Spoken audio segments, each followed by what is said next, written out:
দেখো বন্ধুরা, আজকে আমি লুচি দিয়ে খাওয়ার জন্য করবো মাংস দিয়ে আলু দিয়ে তরকারি। আর আজকের মাংসটা না আমি একটু অন্য ধরনের করবো। এরকম ছোট ছোট করে মাংসের পিসগুলো করে নিয়েছি আমি। এই দেখো একদমই ছোট ছোট পিস করে নিয়েছি। আর এই দেখো এরকম করে আলু কেটে আমি ধুয়ে লবণ মাখিয়ে রেখেছিলাম। এবার আলুগুলোকে আমি আগে ভেজে নেব। লবণটা আমি আগেই মাখিয়ে রেখেছিলাম। এবার দিয়ে দিচ্ছি হলুদ। আলুগুলো ভাজা হয়ে গেছে বন্ধুরা, আলুগুলোকে আমি তুলে নিচ্ছি। এবার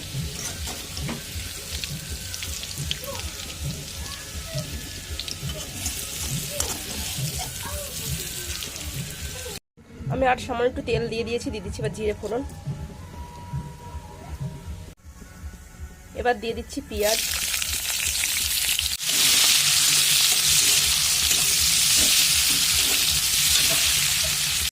পেঁয়াজটা হালকা ভাজা হয়ে গেছে। এবার আমি দিয়ে দেবো এর মধ্যে আদা রসুন জিরে শুকনো লঙ্কা 1 চামচ পেস্ট দিয়ে দিচ্ছি। এবার টমেটো,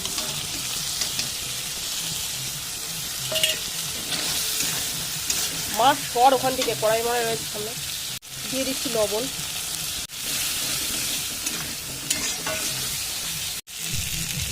বন্ধুরা মশলা থেকে তেল ছাড়তে শুরু করেছে। আমার মশলাটা ভালো মতন কষানো হয়ে গিয়েছে, তাই আমি দিয়ে দেবো এইবার এই ছোটো ছোটো কেটে রাখা মাংস। দিয়ে দিচ্ছি আমি লবণ, দিয়ে দিচ্ছি হলুদ। এবার ভালো করে সব কিছু একসঙ্গে কষিয়ে নেবো।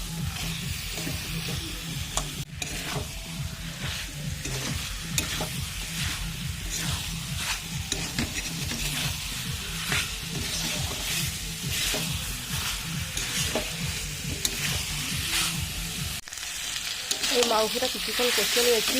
এবার আমি দিয়ে দেবো এর মধ্যে ভিজে রাখা আলু। আমার এই রান্নাটায় কিন্তু মাংসের থেকে আলুর পরিমাণটা বেশি।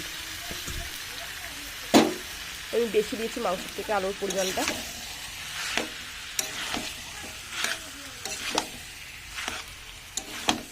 এই মাংস যতটা ছোট করে দেবে ততটা খেতে বেশি ভালো লাগে। লুচি রুটির সঙ্গে এগুলো বেশি ভালো লাগে।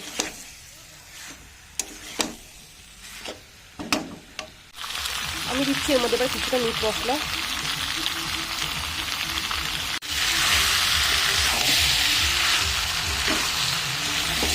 ভালো করে আমি আবার কষিয়ে নেব। এবার আমি দিচ্ছি এর মধ্যে কিছুটা পরিমাণ চিনি।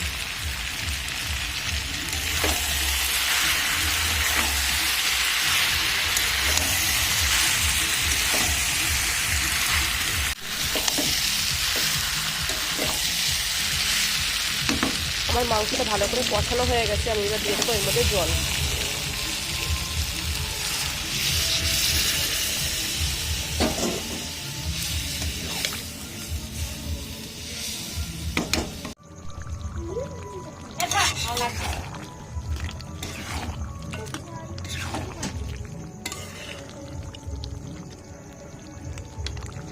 দেখো তরকারিটা শুকনো গাঢ় হয়ে গিয়েছে।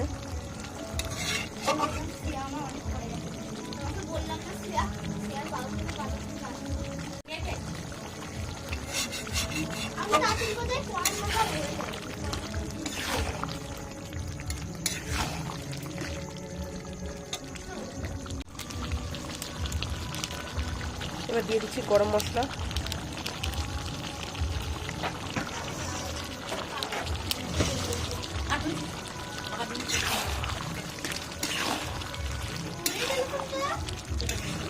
তরকারিটা আমার হয়ে গেছে, এবার আমি নামিয়ে নেব।